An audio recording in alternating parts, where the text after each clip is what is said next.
actually 1 o'clock, but like 7 o'clock at night, because then she just got up and she's fresh. You know, but I know where people are in their time zones, and on every clock around, you know, I have somebody I can call. Build that network. And if you don't have anyone, look, count how many do we have in here. Use each other's talents. Use each other to build that strength in the fire. And really, there's a strength and there's a peace. All of us have sat around a fire, right? And you know what it does to you. It's really soothing. I love the crackling sound of the fire. It's really amazing. Not to mention the starry sky that you will see when you're in the Sahara. So,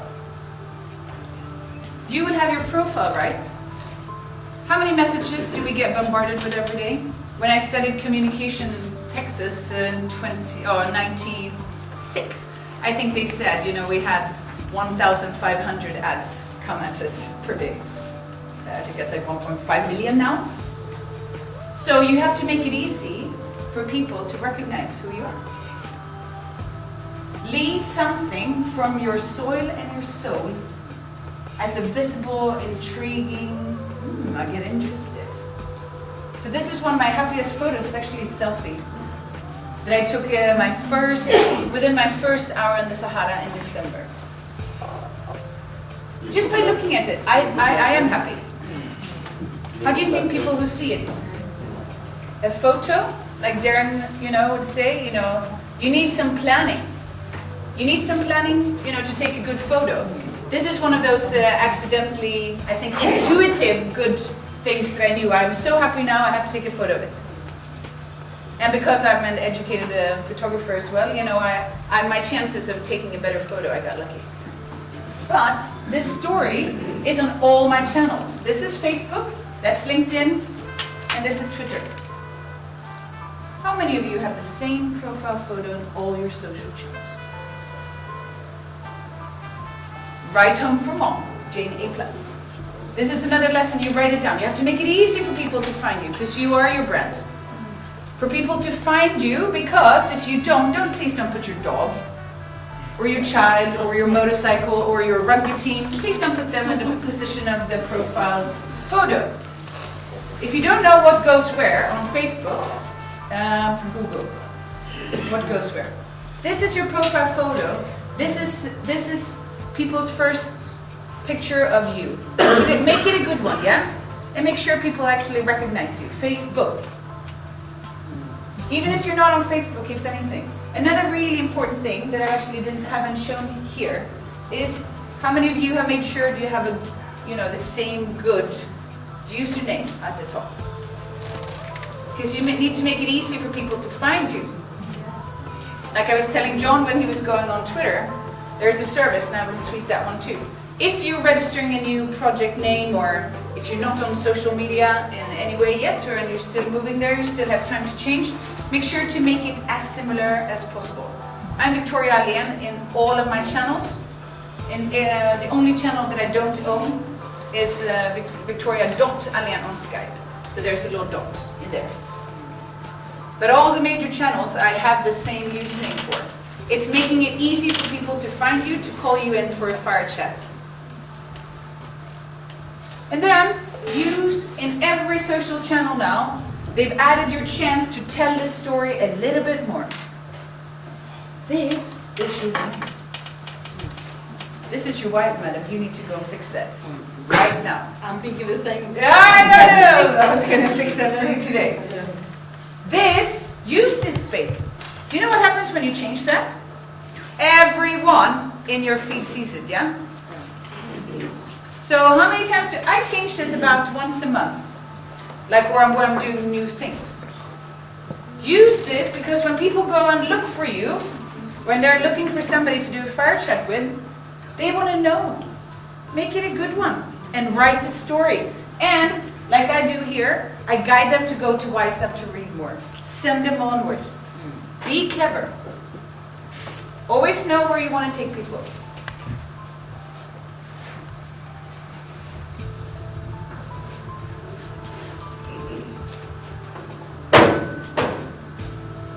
The well.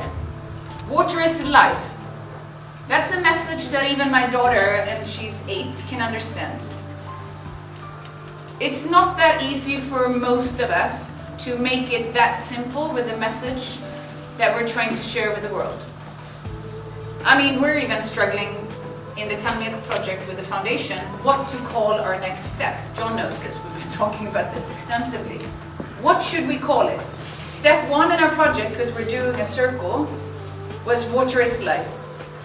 We raised money to build a solar panel and a water pump, and it was 400 meters, and it led and security, blah, blah, blah. The whole world did not need to know that. Nobody cared. Everyone cared water is life. Water is life, you know, got them. Yeah.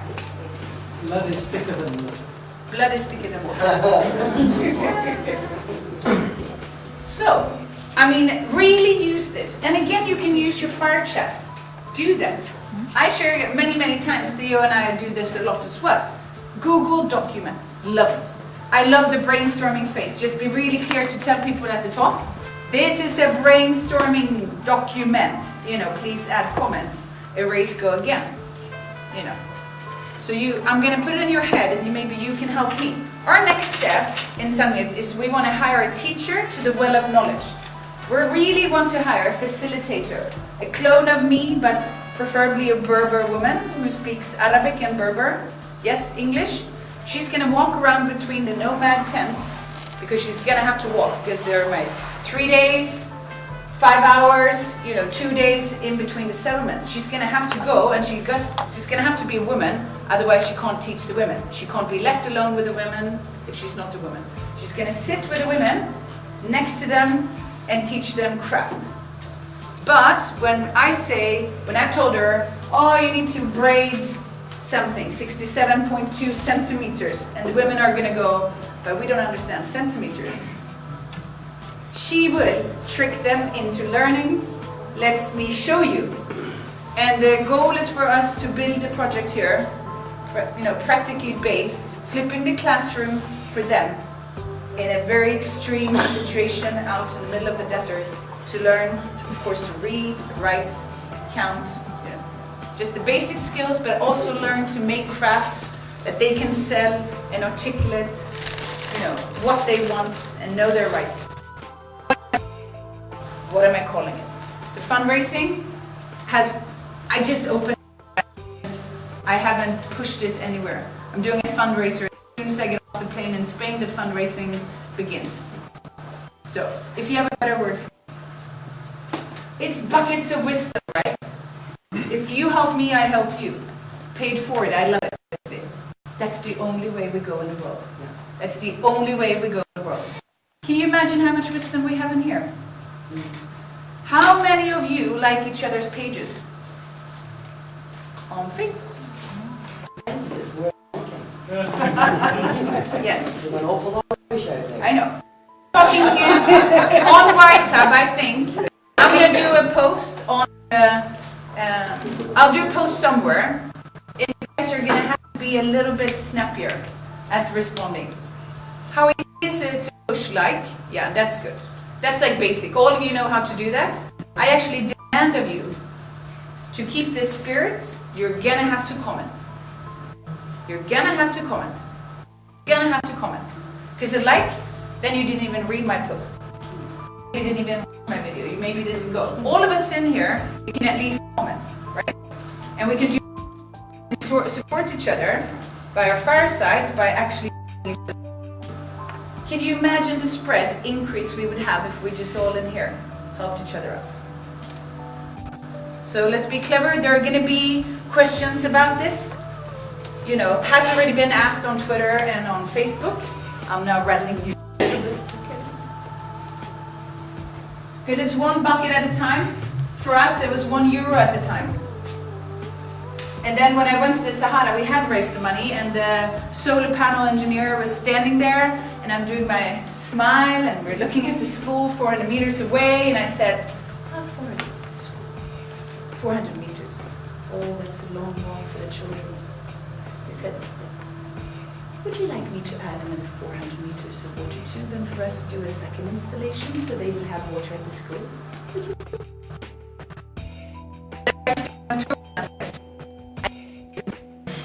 You know, sum of money here. But I said we have 400 meters left. All my partners in Sweden, because for us it's trickle. We don't have the big sponsors yet because we don't want them. First step to be grassroots. €1, 50 cents, whatever it took, 1 meter at a time. And everyone in Sweden, they said, oh, we'll raise that money for Christmas. And I said, can't possibly do that because they're digging now.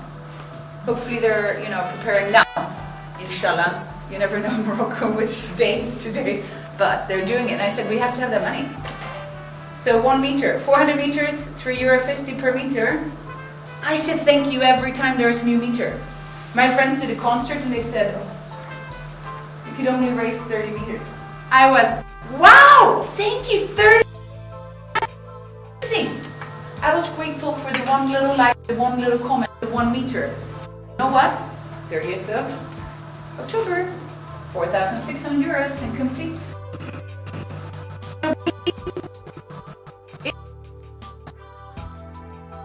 You have.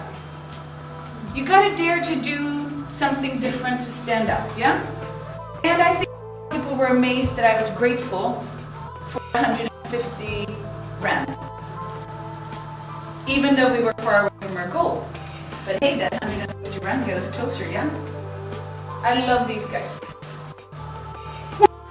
That's how you talk to them.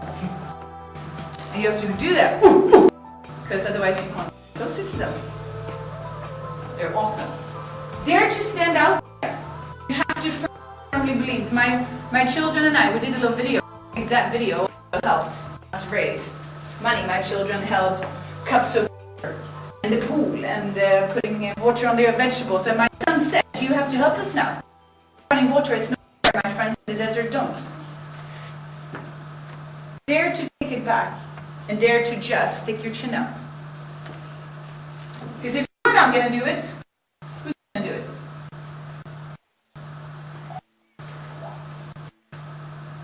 And it is a journey, every day. This is the heavy load. I mean, I'm very grateful we had the camels carry our loads. 5 camels carried all our load for 5 days, and there's 6 of us going for 8 days, so we're going to have a whole big caravan. It's a big load to carry. And you may not see what's on the other side.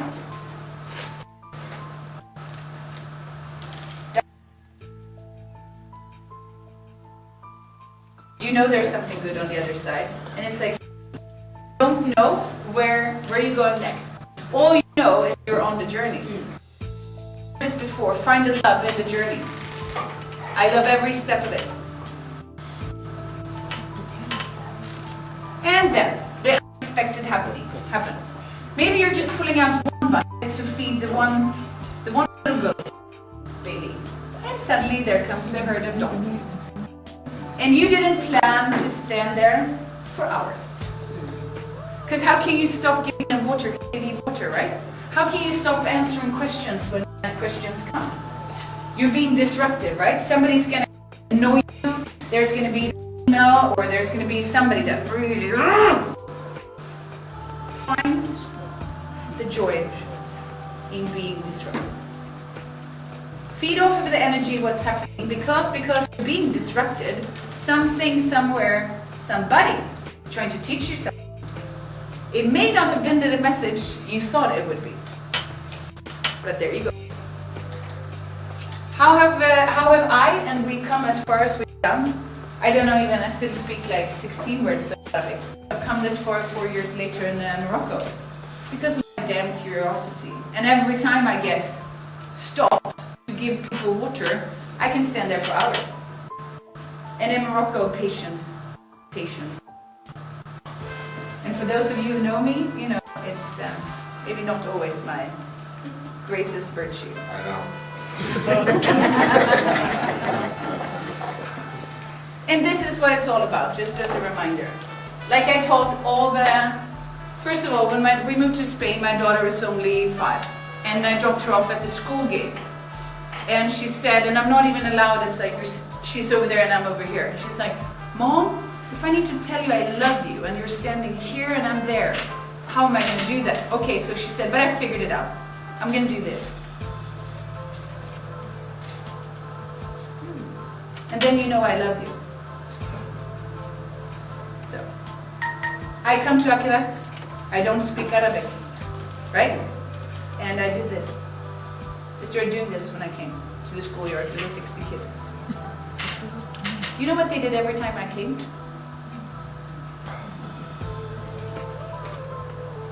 You can speak without words. We talked a little bit of that yesterday too. You can speak in the desert. I speak Swedish because they speak Berber, and we just walk for hours and we're just talking. Because you're talking, and it's just like when you spoke Italian. You know what? You know, we do understand it. So don't be discouraged. Just keep sharing. Remember, it's the first.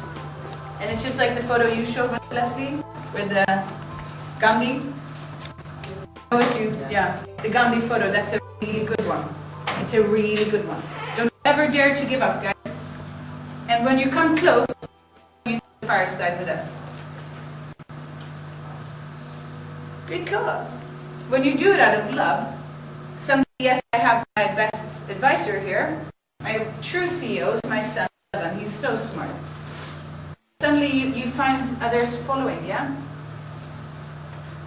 And amazing things happen in your life. And if you want to hear a calm person now, this is what I sound like after 5 days in the desert. Good morning, Anna. Good morning. Sun is coming up over the paradise of Sahara over there, and some of our new friends in the background. You heard it. I said good morning. Our friends, camels. They're actually drovers in the desert. Everyone calls them camels. We're waiting there to go to the well behind us. Or not. Yeah, or not. Because we're standing here. Yeah, we're standing here. We don't really know if working out. So Hannah, what do you think about the well? Because this is the end of the journey and also the beginning. Oh yes, big beginning. The well is live here.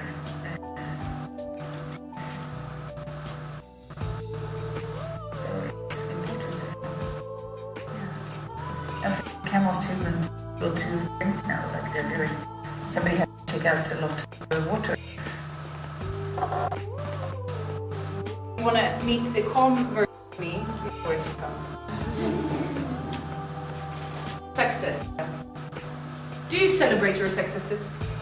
How many do you really celebrate? Do you celebrate the big ones like we did your mama yesterday? Do you celebrate the little bits? Celebrate the 105th like on your Facebook page? How many people?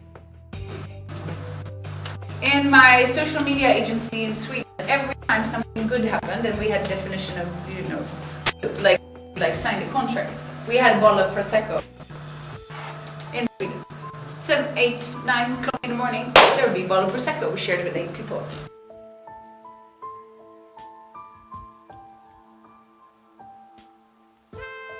Why are you drinking champagne? Or like we're celebrating life. We did a good thing today and we always did that. High fives are our signum. We always did that for the little wins. You know what that office does now? They change the new routine. The fridge, one of the parts is filled with coffee.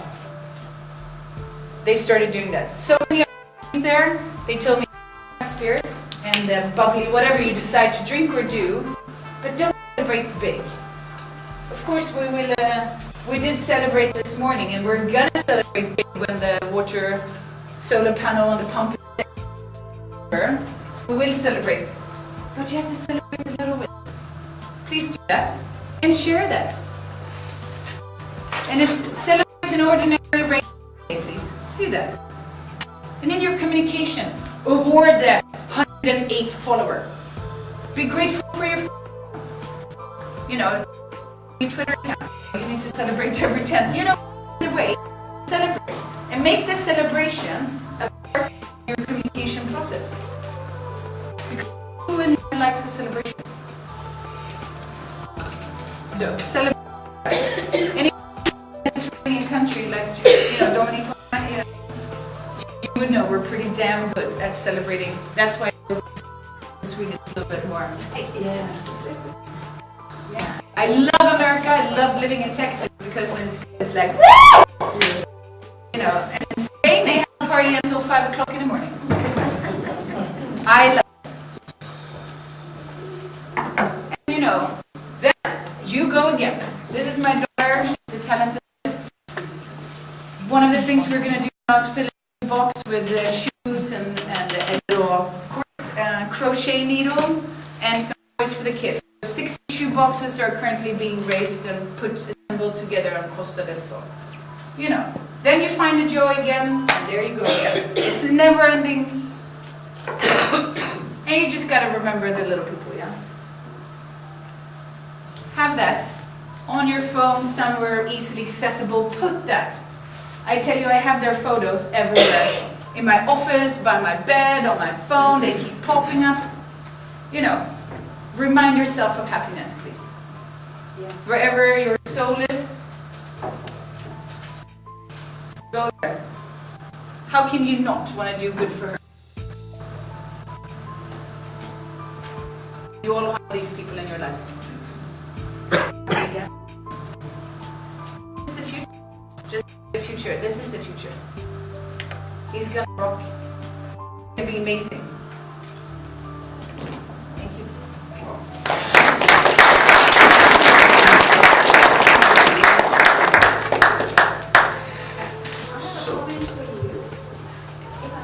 Yes, of course. I love the regions. I've been over there to Tibet. I've been to very upper regions of Amazon. I've been in Alaska.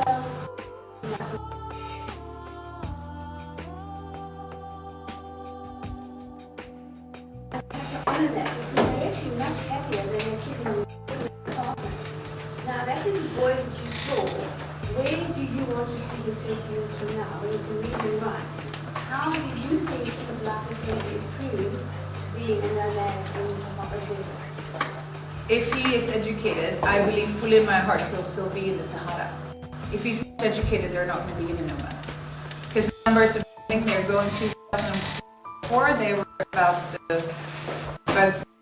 more than 65,000 nomads. 2014, they're only 4. Because they can't, their numbers are, they are, and it's like we discussed. Even if this would be the last straw, at least they are, we give them a chance to come back and do good where they are. It's with education that they can fight the Qatar people that are hunting in the desert and killing and making birds extinct. They have no weapons currently. The only weapon I believe is education. Is knowing, no, why are you on our land? Go away. And it's for them to be tour guides like my friend Ibrahim, the eco way. The eco way. People are going to want to come to the desert. Everyone in the Western world seeks a piece of Sahara.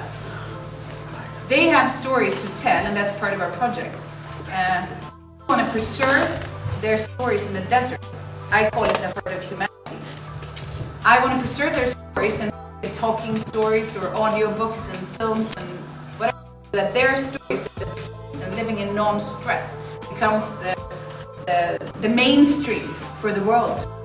But I still, Aisha, Mustafa, Muhammad, Abdullah, all the children, if they know how to read, they can Google and they can know the daily rate to take out a tourist is 500 dirhams. I'm just making it up now. So when 50, they can say no. They can sell their things and they can make craft or the cities where the little towns can buy and that they can sell with a profit. If you ask Muhammad is 16 and he meets a lot of people because he helps his father to meet a lot of people from around the world. He's the only Moroccan that when I asked him, Muhammad, would you like to one day come with me to Spain? Just and do an exchange. He said, I am never leaving the desert. It's my. But we have to be wise, and it's not necessarily the Western education. I'm telling you, that's why I don't like the word education in our project, because that's not what. my child with dusty feet in Africa, he's not poverty stricken. He has a better lifestyle. They are the happiest people on earth. They're the And to make them smile all the time. No, but I bet you they're exactly. These are the people I want to have presidents. These are the people that need to rule the world. Yeah, they're how they live their life. They are role models for all of us, and the world needs to hear their stories. That's why we're in a hurry to start recording them. I have a whole media team with me in December. Yeah. I'm just curious to know, where do they get their garments? Their garments? Yes, their attire.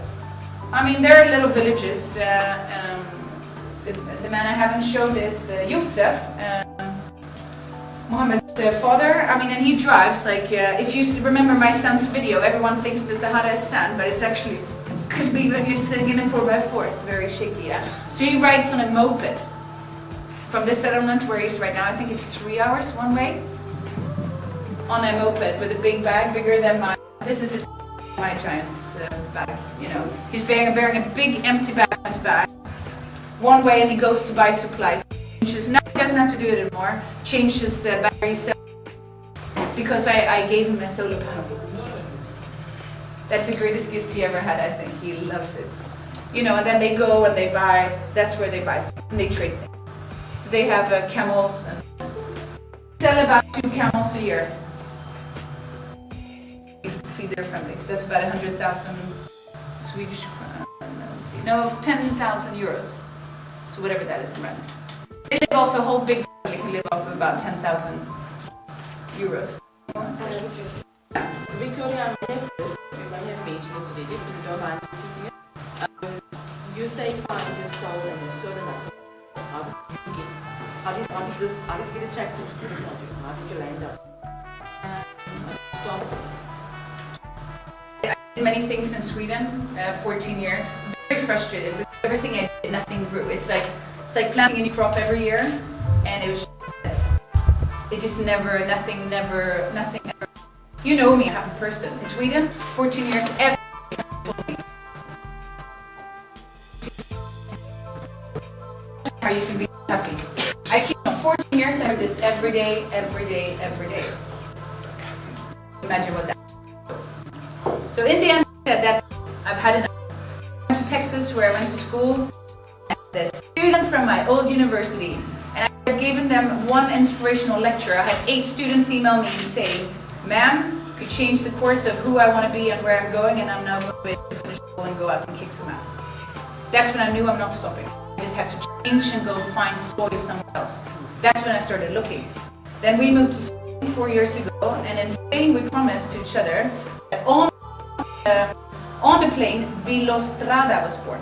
Viva love, strada, live to love the road, every day. And we promised each other, we would think out of love and passion, nothing else. We would see the important thing. There is no stress in our lives, no rush hour. Yes, maybe when they go to come on the road. A breakfast, lunch, and dinner with my kids. We live in a small mountain village of 3,500 people. I'm with my children when I'm not here, every day. I wanted to show them and engage in something, and I told my husband after 3 weeks, I can sense the coast of Morocco, and my heart is telling me I have to go. Compass is saying go. So we went in the fall of 2013. We went on a ferry. I hired a guide, and I told her that one mission is to find one social entrepreneur. One person who does good to the world, that person will open Morocco for me. And from then on, it's been a journey of I go right, left. But when I came to Chefchaouen in northern Morocco, we drove in. I've never been there before. I cried for an hour and a half. I couldn't even speak because I sensed that I had come back to something that had been gone and missing in my life. And the second time I went to Chefchaouen, I got the cross from my friend Said now. We're really good friends. And that's when I had my calling. I knew I had to go. I just haven't been able to go to the Sahara. And I knew, that's it. And the stories are online, so just go and watch. Any more questions? Yes? How do you explain the concept of stress to them if they have no I don't even because it's a concept they don't ever never need to know anything about. That's just something, and it's like Jante in Sweden, this little devil shit head, you know, that's making people, stopping all of us from doing what we love. Fear. Flush that shit down the toilet belongs, yeah? Oh, do that. It's that simple. To put it bluntly on camera, good. What else? Okay. I'm here and online all the time, so you can always connect with me. Except when I'm in the desert, because I